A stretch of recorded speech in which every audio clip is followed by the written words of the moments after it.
And we're rolling. Welcome to the Giddy and Biddy Show. I'm Giddy. And I'm Biddy.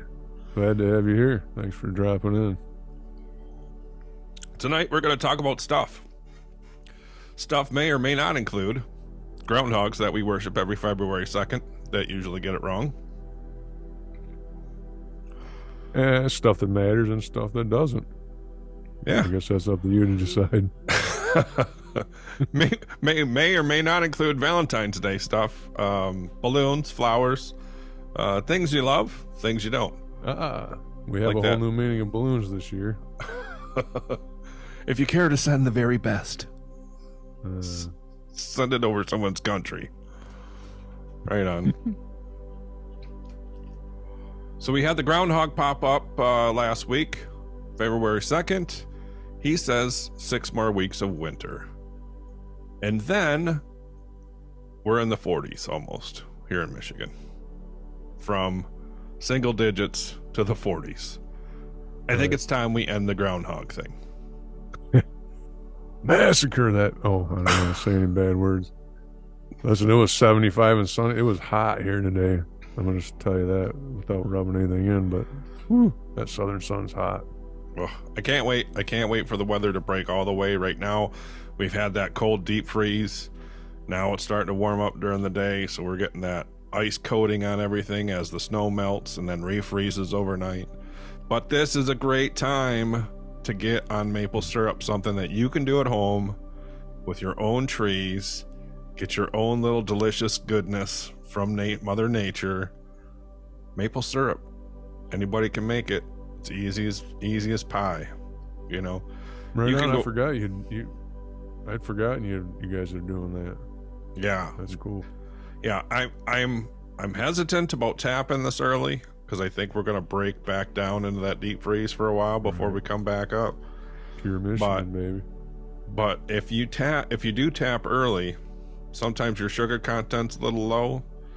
But you can kind of go through the season as that window opens. You have to have above freezing temperatures during the day, below freezing at night, and the sap will run, right? But you can look at sap that you gathered in the beginning and sap that you gathered at the end, and you can see like the range of colors and that stuff. It's crazy. Very cool. I'd have to experience it. I've never done it. Oh, you got to try it. The beginning stuff that we got last year was like gold. That was like so yellow and so buttery. Freaking amazing. And then it started getting browner and browner as the time goes on. And I think that might be because of the minerals that the tree's picking up, you know? It's sending everything up. I'm not too sure, but easy peasy. Easy peasy stuff. If you guys want some information on that, I can post a couple links in our video. We throw those up, and not throw up, but like throw them up on the video. you know what maple syrup? If maple syrup makes you throw up, just skip this part. I just threw up a little bit on my shoe right there. Sorry. Oh, good gravy. It could be. So we've got Valentine's Day coming up, and I don't know too much about Valentine's Day. So my initial thought was, let's go over Valentine's Day origin. Where'd this thing come from? A lot of people call it, I've called it the Hallmark holiday. Spend. Right. consume, you know? Right. Like most of them. Yeah. Like a lot of them. But I didn't know where it really came from. And I started digging into it. I was like, hey, Brad, let's do this really cool thing where we like go into Valentine's and where it came from. And then I started reading, and it was all about like Catholic martyrs. And I was like, on my shoe a little bit. But hey. How they may or may not have died. Right. Still interesting that the fact that Hallmark had nothing to do with it, and it goes back nearly 2,000 years, really. So that's kind of cool. You did dig up some information. What did you find? I mean, I dug up a little bit according to the History Channel or History.com, because from what I've seen, that looked like the more accurate stuff, right? The history is obviously shrouded in mystery, but there's some things that they do know about different. So it's, as we know it today, contains vestiges of both Christian and ancient Roman tradition. So obviously the Catholic Church is involved. Right. And a lot of the holidays that the Catholic Church celebrates back in the day were old pagan rituals. Right? Right. Like Easter, there was a big spring ritual or ceremony in the pagan world. Even Christ's birthday, there was a big thing around the winter solstice. Yep, and so the Catholic Church recognizes at least 3 different saints named Valentine or Valentinus, all of whom were martyred. And then you were like, boring. So I was like, oh, Catholics being martyred. Well, it was boring when I got to the part where it was like, they may or may not have been martyred. Right. And I was like, well, how do they get martyred? So I started looking up that, and it was like, well, when Catholics get martyred, sometimes they take something that happened to another saint and they just attribute it to this one. It's like, it doesn't seem right. Or Saint Patrick Falinus, he fell off a wagon and got ran over by a horse. Right. You don't want none of that going on. Patron saint of unsober riders. I don't know. Yeah, so I don't know how deep we want to go into that, really. But, well, when did you say it started? When did people start like giving Valentines? So according to History.com, while some believe that Valentine's Day is celebrated in the middle of February to commemorate the anniversary of Valentine's death or burial, which probably occurred around AD 270, others claim that the Christian Church may have decided to place St. Valentine's feast day in the middle of February in order to Christianize, quote-unquote, the pagan celebration of Lupercalia. Celebrated in the Ides of February, or February 15th, Lupercalia was a fertility festival, go figure, dedicated to Faunus, the Roman god of agriculture, as well as the Roman founders Romulus and Remus. So, there's a history there, for sure.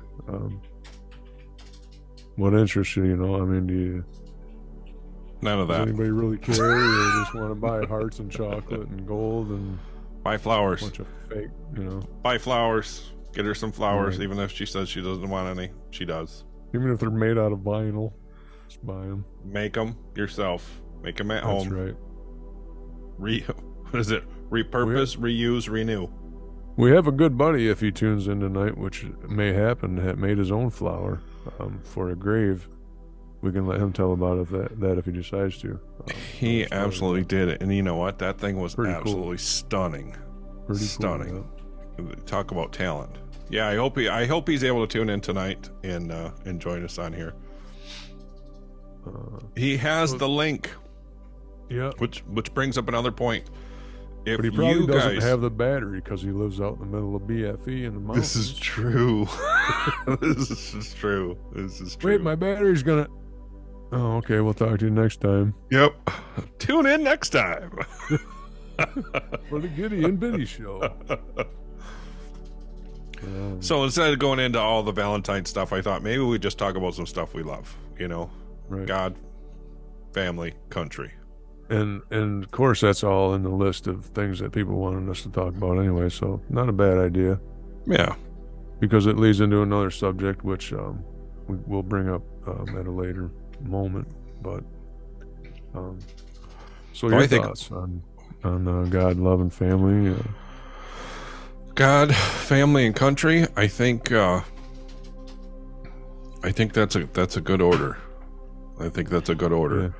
I think that when we put God first in all things, and we have that faith to follow Him and take direction and go down the path that He wants for us, His will, things tend to work out. You have a lot less stress when you put it in God's hands and just say, this is what He wants me to do. This is what I'm going to do. Matter of fact, my whole notion for joining the Marine Corps was God keeping me awake for 3 days. I didn't sleep for 3 days. Knew I had to join the Marine Corps after that 3 days. I was like, this is what God wants me to do. I had a full ride to college for full scholarship for criminal justice. I was going to be a cop. Guy was like, hello, are you in there? I don't want you to be a cop. Right on. So we have to be open to that for sure. I think unfortunately most, well, I don't want to say most, but I think unfortunately more than half of America is gone in the wrong direction. They just choose not to believe, or whatever they choose to do, they just be, I'll call it irresponsible, because when you believe in God, you have a responsibility to self, family, and country, and whatever order you want to put it in, but God's absolutely first. Yep. And family, country, Yeah, I believe that heart and soul, man. I walked into that recruiter's office. I was 285 pounds of chewed bubble gum, and the Marine Corps recruiter looked at me, and I looked at him, and I knew God wanted me to join the Marine Corps, and I said, I'm here to join the Marine Corps, and he said, the Navy is right down the hall. Right on. I won't touch that one. Yeah, it is bad. I wish I'd have joined the military. I was actually seriously considering it about 32 years old, but even at that point, unfortunately, I made some serious stupid choices in my life and my career. I don't have a career, but in my career, we'll call it my life. I've done things that unfortunately won't allow me to join the military. And now at this age, obviously, I'm approaching the old silver 50, so they won't take me anyways. But yeah, we're too old now, man. I would have gladly joined at 32 years old, but I unfortunately had a couple charges against me that they said, no, we can't. So I was bummed out about that. And I wish I'd have just done it out of high school, because I could be retiring now. We have a mutual friend, I think Pat Webb, if he ever happens to listen. He's a Chinook pilot, I think one of like 6 out of Michigan. Nice. I wear his patch on my shoulder when I ride bike, and that's pretty cool. That's awesome. He took me to Selfridge and gave me that as a souvenir. Yeah, that's cool. Oh, God, Patrick. Awesome. So he took me into the Chinooks, and I can barely sit inside. I can barely squeeze inside the thing, and pretty neat, man. The utmost respect for our military, our men that serve. Utmost respect and honor for them. Absolutely. Thank God. I know many people that have had life way harder than I have, and some people will say the same about me or about you, or whoever. Everybody's got their story. Right on. I love to hear them when people want to talk about it. Yeah, and that's one thing. Like with us doing it the way we're doing these shows, anybody can be a guest. So if you guys are out there, you want to pop in, you got something to say, you want to, spend 10 minutes talking with us, come on. Pop us a message, send us an email, thegiddyandbiddyshow@gmail.com. That's right, the Giddy and Biddy Show @gmail.com. Send us a message. Love to hear from you. Love to bring you on. Little self-promotion there. And find us on Facebook. I think on Facebook we're at the same thing, aren't we? thegiddyandbiddyshow.com or the Giddy and Biddy Show at Facebook. Wasn't prepared for that one. I don't know. Look. Hey, if you're watching this, you probably already know where it's at. If not, check it out on Facebook. Look it up. Yeah. We're there, and we're on YouTube as well. Give us a like. Give us hit that subscribe button, and stay tuned. We're trying to do this at least once a week and get some content out there for you. Absolutely, and we don't obviously have a huge ton of followers yet, but we have some. We definitely have a few that are in line to get on here with us, and not only to join, but maybe even promote themselves a little bit. So it's all good. Yeah, absolutely. So we were talking earlier about things we love, God, family, and country. And I know, Brad, you've got something near and dear to your heart that you wanted to talk about tonight. Yeah. So unfortunately, my oldest grandson, Hayden James, he's 7 years old. December of 2020. December of 2020, he was diagnosed with Duchenne muscular dystrophy. And so I thought we're going to talk about God, family, and all that. I'd like to kind of raise awareness, if we can, a little bit, because I've never heard of it, I had, you know what? Until you had mentioned it, I had never heard of it either. And so, yeah, we'll end up putting out a link to the website so people can look at it, research it, because maybe even somebody has symptoms going on and they're going to need to look it up, So with that on our plate right now, we've got Phil in the waiting room here. You want to bring him on and then dive into this topic a little bit? Tell us a little bit about it and kind of what he's going through. I think we should do that and get his take on the whole family thing and all that, and then we'll see where we go from there. Right on, ladies and gentlemen. This is EFK, Pastor EFK. Aha. And there he is. Sorry, guys, I'm late. I'm in your future, my past, and you're in my past. Better late than never. How was everyone this evening? You didn't call me late for dinner, so we're good. How are you, man? Good to see you. I'm all right. Just getting off work, getting home, got the fire started, got the dog fed. All the normal jazz. Okay.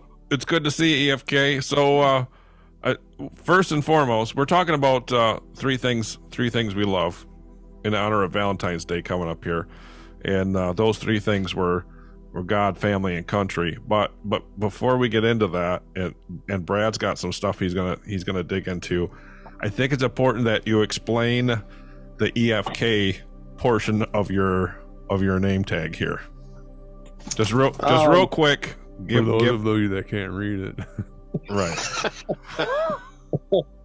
All right. So, someone once asked me, what three things in life, what are three things in life you cannot not do?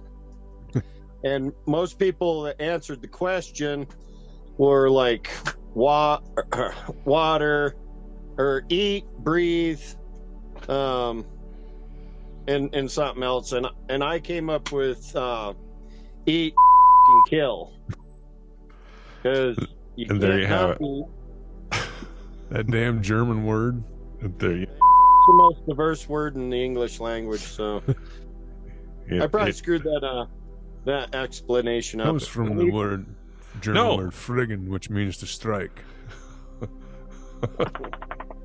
And I'm gonna strike that word with one of those little bleeps in post production. might have to put a tag over that too. But so we were just talking about Brad's grandson, who has a well, Brad, go ahead. Yeah, so I don't know. I sent you a couple links or whatever. I'm not sure if you were able to look them over or not, or read They wouldn't anything. load. They wouldn't load. Well, no big deal, but I wanted you to see, anyways, a little bit of what we were talking about. So, my oldest grandson, Hayden James, he just turned 7 in December. 2 years ago, he was diagnosed with it's called Duchenne Muscular Dystrophy, and so I thought we're going to talk about family and all that. Let's bring this, raise awareness, quote unquote, right? Because I'd have never heard of this if it wasn't for him having it. And unfortunately, the outlook isn't good, but all we can do is pray and hope that things work out, So I kind of wanted to just run over some, the symptoms and stuff of what it is and how it affects people, and just, quick and. How did your son, and his significant other how did they notice like that something was wrong? What initially brought it to their attention that something wasn't quite right? So he's my youngest son's son, Taylor. And I may be wrong, but I know it's close around the time that, anyways, he had a broken leg, and so it was around that time in this short time frame that he was having issues with. It was like muscle weakness. He'd fall down, and everybody thought it was from this broken leg thing. We'll come to find out it's not that. So as I read you through a few of these early phases and the symptoms and stuff, you'll see it is what it is, and it's Brad, it's a progressive muscle weakening disease is what it is, and it's genetic. Unfortunately, it's passed on from the mother. Every boy she has will get it. So, and unfortunately, she's had, I believe, 2 or 3 more boys that are going to have the same problem. So, Brad, I'd like to ask if it's called Duchenne's. yes, yeah. Is that a new terminology for muscular dystrophy, or is it just a version and there are multiple types out there? Yeah, as far as I know, there's multiple types, and that's just one that it's a different type. And okay, yeah. So, and I can find you so Duchenne primarily affects males, with 1 in 3,500 to 5,000 boys born worldwide having Duchenne. In rare cases, it can also affect females. Okay. So we can continue to talk, and I'll just read you. So there's a few phases here, and we'll try and get through these as quick as we can. Like I said, just to raise awareness. Yeah, absolutely. Because I didn't know anything about it. I'm not sure a lot of people even know about it. Right, like I said, I never heard of it. Taylor obviously told me about it, and I believe he was pronouncing it Duchenne's, but I look up the pronunciation, and it's supposed to be Duchenne's. It's spelled Duchenne. And so we'll provide a link and all that, and you can look it up yourself. Yeah, I want to pronounce it right, you know. I tried pulling it up, and all I'm getting is like ads for freaking medication. They're all freaking big pharma ads. You can actually go to, there's a Duchenne.com. Just go type that in, www.duchenne, DUCHENNE.com. It should bring you right to their website. So in while you're doing that, the early phase up to age 7, infancy up to around age 7 is a key interval in normal growth and development. During this phase, parents may notice their child having trouble with certain activities like sitting, walking, or talking. Children with Duchenne may be more tired than other children. And so there's 3 more phases, and unfortunately they get more sad with each one, and you know, hopefully I can get through them without getting choked up, because I'm seeing, you know, obviously I'm already seeing a lot of this stuff with my own grandson, and it's terrible. I'll just read you, so transitional phase, ages 6 to 9, usually experience increasing weakness in their muscles at this time. They may have trouble moving as easily as a healthy child, walk on their toes, or have a wobbly or abnormal gait, and may start to use what's called the Gower's maneuver to get up from the floor. They may also begin to have heart problems during this stage. Ages 10 to 14, loss of ambulation. In this phase, children may require assistance using their arms and legs and become more dependent on a wheelchair, eventually relying on a power wheelchair all the time. Weakness in the arms can make activities more difficult. However, most children with Duchenne retain use of their hands and fingers. Because their trunk muscles are weakening, scoliosis, curving of the spine may develop, and their heart and breathing ability will need to be closely monitored. And so adult phase, which is the final phase, age 15 plus, there's usually increased difficulty in breathing. Life-threatening heart and lung conditions are more likely. Each child is affected by Duchenne differently. While your child's symptoms may be different from the ones listed here, knowing how the disease progresses can help you feel more prepared for the future. So obviously it's a grim outlook, you know, and pretty sad. All I can do is pray for them, and so I ask for prayers on those that believe, you know. Right on, man. So that webpage is www.duchenne.com, and you can go there and get there's a lot of information on there now that I've actually signed up found for resources, so you'll get emails and stuff and all that stuff. So I just wanted to bring that to the forefront, like I said, because it I'd never heard of it, and it's, you know, it's sad. Never heard of it, and then I find out I have a grandson with it, man, and it's terrible. Just because I'm not with him all the time or see him all the time, but I see enough of it. Obviously, my Facebook profile is me and him, and man, he's a pain in my ass, but you know, I love him. But you know how that is. Oh yeah. Well, his dad's got to deal with 24/7, so you know that's what he gets for being a pain in my ass. There you go. You know, gotta love them both, though, man. That's for sure. True. So. Yeah. So, the first actual recollection I have of my uncle Ron Fletcher, is I'm probably 2 years old. He's a guy in a wheelchair, and he's like poking at me like, yeah, you like your legs, and that was his thing, was like, you little shit, you can walk and you run, you're gonna push my wheelchair around, because he didn't have an automated wheelchair at the time. Right. And so he would make me push him through the house at my grandma's place on Duquette Road. And that was my first memory. Second memory is asking him, like, I think I was probably maybe 3. My dad had brought me back from California for Christmas, and I was watching him draw. Like, he could, I still have the only 2 remaining pieces of artwork from him in my storage. They're like my pride. Like, that's my gold. It means nothing to no one else but me, but I mean, he could barely hold anything in his hands, and at the time I think he was probably in his later teens, maybe early 20s. And I didn't understand. For me as a kid, I didn't really understand what was wrong with him, but he could draw. I mean, he could draw some detailed stuff, and he taught me how to draw, and I've become an artist over the years because of it. The insight. I would sit and watch it. My dad would drop me off, or my dad dropped me off there for babysitting or whatever, and I'd just sit there, and he'd, don't touch nothing, just sit there, and I would watch, and then he'd be like, here, have some colored pencils and try and do what I do.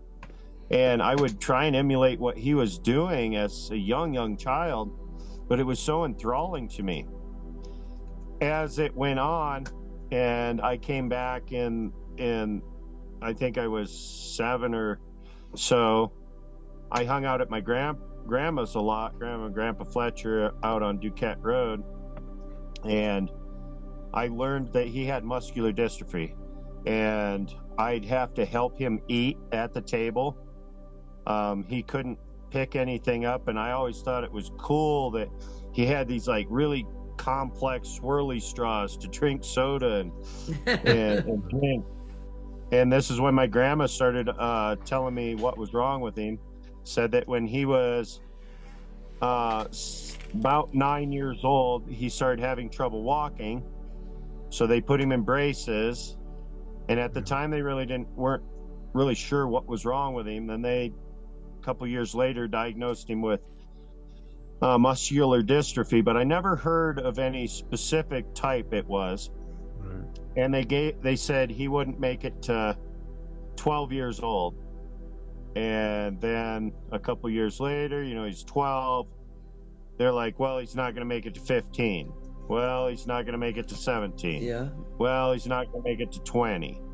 When I was really a part of his life, and I would go for walks with him. At this time, I was a little older. He had a electric wheelchair, and we would go down the road and stuff. I don't know how to put this personally. As a 7-year-old child, he wanted me to push him in the ditch into the water so he could drown. He was trying to get me to help him commit suicide. Holy I dealt mackerel. with that. Wow. I dealt with that too, and doing Cena work for a minute. Yeah, it's terrible. And so it was I never realized until greater years in my life how, the value of what he was asking and what it meant, you know. But I wouldn't do it. I said, I loved you. I don't want to put you in a ditch. I don't want you to get hurt. And he would cry and he'd be like, thank you. You know, it's a big thing to ask of a little kid. And he's like, I'll just show you how to draw. And you come back and I'll show you how to draw. So I'd always sit with him. Or in the evenings when we go to bed, he'd be calling out. He's in his 20s now, 24 something. He'd be calling for grandma to turn him over because he'd be sleeping and it'd get sore on one side. So I would turn him over, you know, and we would sit there and talk. And he really loved Edgar Rice Burroughs. My grandma had all the Encyclopedia Britannicas.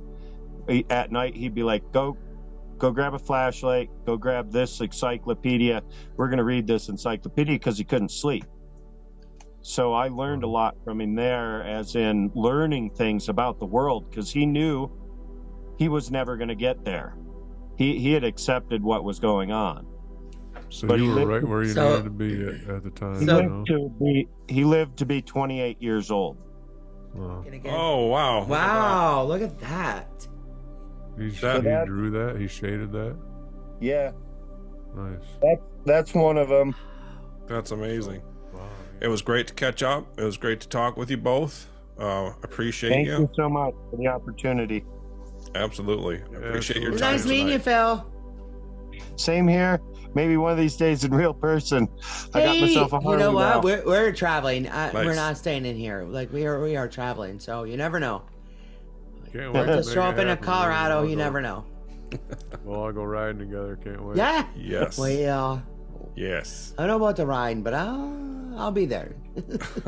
Somebody's, Yeah, you are. somebody's got to drive the equipment truck, Right. right? I'll drive the equipment truck, Brad. All right, you guys. All right, guys. Good night, man. Love you guys. Take care. We'll see ya. Tina, bye. Good night. And thank you to showing up Bye, again Tina. for the Giddy and Biddy Bye, show. Tina. We appreciate you. Bye. Good night. Give us a like, subscribe, hit that link. Like. Later.